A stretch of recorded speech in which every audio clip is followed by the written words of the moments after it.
guys, Jennifer Tardy here. I am your diversity recruiting leader, and we are here on Diversity Recruiter Central, where I teach you everything that you need to know about diversity recruitment, except those ridiculous Boolean string search codes. I don't know why we're still using those search codes.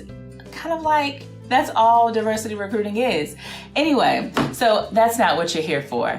And in today's video, I'm going to be discussing with you how you can solicit interviewer help without leaving people feeling like tokens. And I get that question quite often from people. And so I want to make sure that you pay close attention because I give some juicy tips away.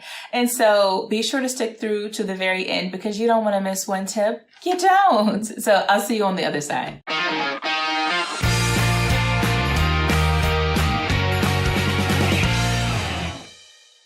Now, you've heard the saying, diversity begets diversity, which means that it takes diversity to attract diversity. But sometimes just, being realistic, some of our organizations are the complete opposite of diverse. It's a very homogeneous workforce that you have.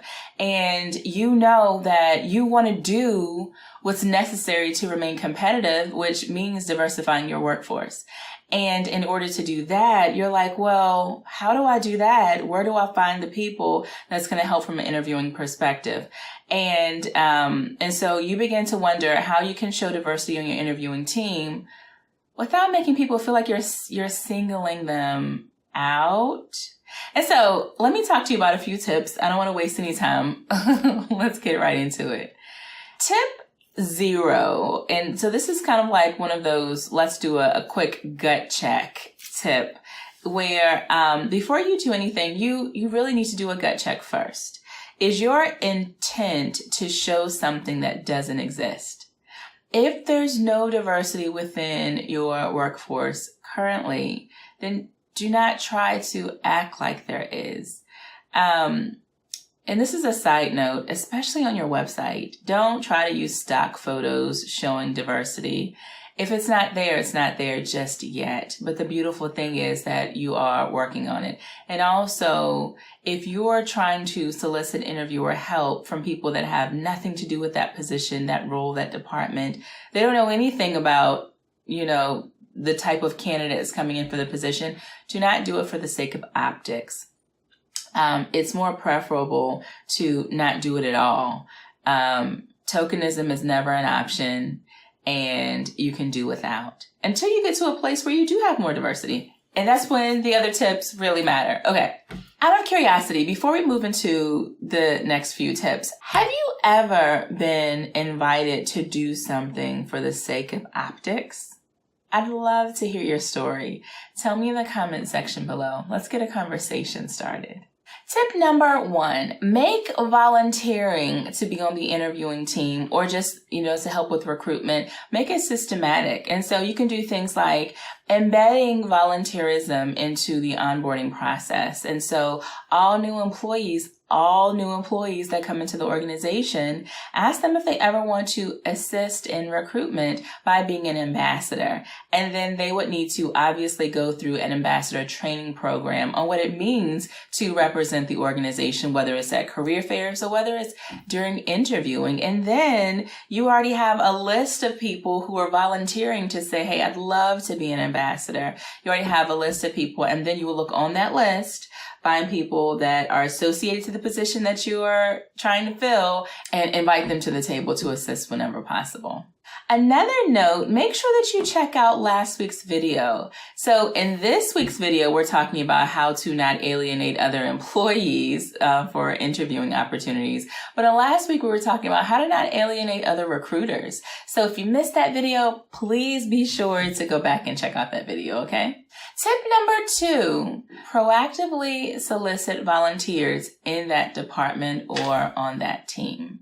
And be sure to say, be sure to be very transparent about it. Maybe the candidate has mentioned earlier in the interviewing process that, that diversity and inclusion is important to them, or understanding the culture, or understanding what the perspective is like from someone who identifies the same way that they identify.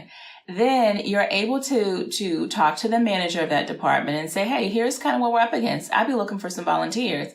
That manager can send a note out to the team, and that team could volunteer if they'd like to. And so people could want perspectives from anything, like maybe someone is a veteran and they want to know what other veterans think, like in this organization. Maybe it's a male teacher, where most schools have female teachers. And so the male teacher wants to know, well, are there any other male teachers here that can tell me about their perspective? It's okay just to be very vocal about, what your candidate is asking for, but it also doesn't have to be this person sitting on the interviewing team. Be sure to understand that too. It could be that this person that you bring to the team, the interviewing team, could be the person that does the tour, could be the person that takes this person out to lunch, could be the person that meets and greets this person in the lobby. So they don't have to be the person necessarily assessing the individual. It could be some other component to the interviewing experience. Be sure to keep that in mind. Tip number 3, partner with affinity groups, and sometimes they're called employee resource groups. It's groups that are formed by employees for employees, and it focuses on, different areas of importance to them. And so if you're already building great relationships with your employee resource groups, which I've shared in one of our previous best practice videos that you need to go back and check out. As I've shared there, you'll already have this relationship where you can reach out to the leaders of different affinity groups and you can say, hey, we have this interview coming up and we're looking for some volunteers who would want to be able to participate. Now, here are the criteria of the volunteers. They have to have worked in that department. They have to have done this work before. They have to have da-da-da-da-da. And they have to have already gone through a level of training. If they haven't, then we'll send them through a level of interviewing training so that they're well equipped and well prepared. So are you kind of seeing the theme here? A theme here is making sure overall that you're being very transparent about the needs of the organization and that you're allowing people to volunteer. You're not and you're not trying to mask it in a way of, oh, you should be on this interview team because you're awesome. Yes, they may be awesome, but there's a little more to it. And also that you're training people to make sure that they're well prepared to sit, to be a part of the interviewing team in any capacity. Tip number 4 is a really important tip too. And I don't want you to miss this. But tip number 4 is ensuring that you also always remain fully engaged. Back when I first started recruiting, I had some recruiters, one recruiter in particular who said to me, hey, Jennifer, would you be able to go to this conference on my behalf? She said, blonde hair, blue eyes, what would people even think about me being at this conference? And I was thinking to myself, they would think that you absolutely wanted to be there to find excellent talent. And so what she was trying to do at that time is ask me to go in her place. But that in and of itself will make someone feel like a token. And so make sure that you remain fully engaged, that you're asking someone to join the team, not to do something instead of you actually being there. So you remaining fully engaged is key to this. So I hope that you enjoyed these tips. The first one, which was tip 0, do a gut check. Number 2, make volunteering as an ambassador systematic through your onboarding program. The next tip is solicit volunteers within that department and be very open and transparent with them. The next one is partnering with your affinity group or your employee resource group. And then the last tip is stay fully engaged along the way. Don't you disengage. And so I hope that you liked these tips and that you found something very worthwhile to you. If you know that you'd like to learn more and you want to train with me directly, we are opening up our pilot program, our boot camp for diversity recruiters that's starting in January. We are only taking about 20 individuals on the team up front. And so if you want to learn more, be sure to check out the details section where we have the link there for you to learn more.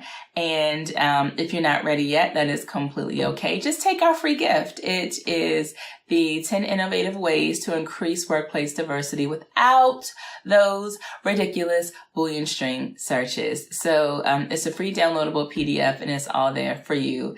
We hope that you've taken a lot away from this video, and I'm Jennifer Tardy, your diversity recruitment leader. I will see you in the next episode. Take care. Hey recruiters, if you like this video, we have others coming your way each Thursday. So subscribe to our channel and click the bell to be notified as new videos get posted. Don't forget, leave us your recruiter questions for a chance to be spotlighted in an upcoming video. Don't forget about our other channel for job seekers. And as always, in order for our workplaces to be underrepresented no more, we all have to listen, engage, apply, repeat, now, learn. I'll talk to you next time.